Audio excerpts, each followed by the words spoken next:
2 Samuel chapter 12. The Lord sent Nathan to David. When he came to him, he said, "There were 2 men in a certain town, one rich and the other poor. The rich man had a very large number of sheep and cattle, but the poor man had nothing except one little ewe lamb that he had bought. He raised it, and it grew up with him and his children. It shared his food, drank from his cup, and even slept in his arms. It was like a daughter to him. Now a traveler came to the rich man, but the rich man refrained from taking one of his own sheep or cattle to prepare a meal for the traveler who had come to him. Instead, he took the ewe lamb that belonged to the poor man and prepared it for the one who had come to him. David burned with anger against the man and said to Nathan, "As surely as the Lord lives, the man who did this must die. He must pay for that lamb 4 times over because he did such a thing and had no pity." Then Nathan said to David, "You are the man. This is what the Lord, the God of Israel, says. I anointed you king over Israel, and I delivered you from the hand of Saul. I gave your master's house to you, and your master's wives into your arms. I gave you all Israel and Judah. And if all this had been too little, I would have given you even more. Why did you despise the word of the Lord by doing what is evil in his eyes? You struck down Uriah the Hittite with the sword and took his wife to be your own. You killed him with the sword of the Ammonites. Now, therefore, the sword shall never depart from your house, because you despised me and took the wife of Uriah the Hittite to be your own. This is what the Lord says. Out of your own household I'm going to bring calamity on you.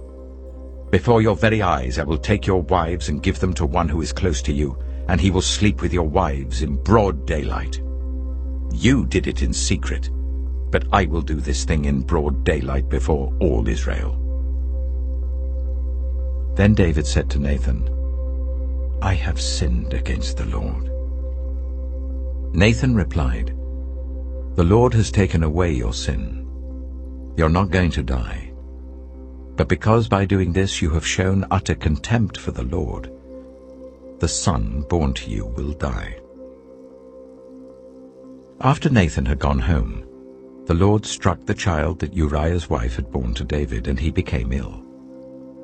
David pleaded with God for the child. He fasted and spent the nights lying in sackcloth on the ground. The elders of his household stood beside him to get him up from the ground, but he refused, and he would not eat any food with them. On the 7th day, the child died. David's attendants were afraid to tell him that the child was dead, for they thought, while the child was still living, he wouldn't listen to us when we spoke to him. How can we now tell him the child is dead? He may do something desperate. David noticed that his attendants were whispering among themselves, and he realized that the child was dead. "Is the child dead?" he asked. "Yes," they replied, "he is dead." Then David got up from the ground. After he had washed, put on lotions and changed his clothes, he went into the house of the Lord and worshipped. Then he went to his own house, and at his request they served him food, and he ate. His attendants asked him, "Why are you acting in this way? While the child was alive, you fasted and wept, but now that the child is dead, you get up and eat." He answered, "While the child was alive, I fasted and wept. I thought, who knows? The Lord may be gracious to me and let the child live. But now that he is dead, why should I go on fasting? Can I bring him back again? I will go to him, but he will not return to me." Then David comforted his wife Bathsheba, and he went to her and made love to her. She gave birth to a son, and they named him Solomon. The Lord loved him, and because the Lord loved him, he sent word through Nathan the prophet to name him Jedidiah. Meanwhile, Joab fought against Rabbah of the Ammonites and captured the royal citadel.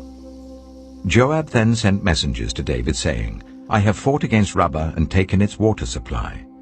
Now muster the rest of the troops and besiege the city and capture it. Otherwise I shall take the city, and it will be named after me."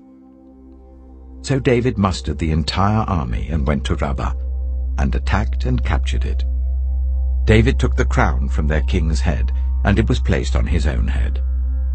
It weighed a talent of gold, and it was set with precious stones. David took a great quantity of plunder from the city, and brought out the people who were there, consigning them to labor with saws and with iron picks and axes, and he made them work at brickmaking. David did this to all the Ammonite towns. Then he and his entire army returned to Jerusalem.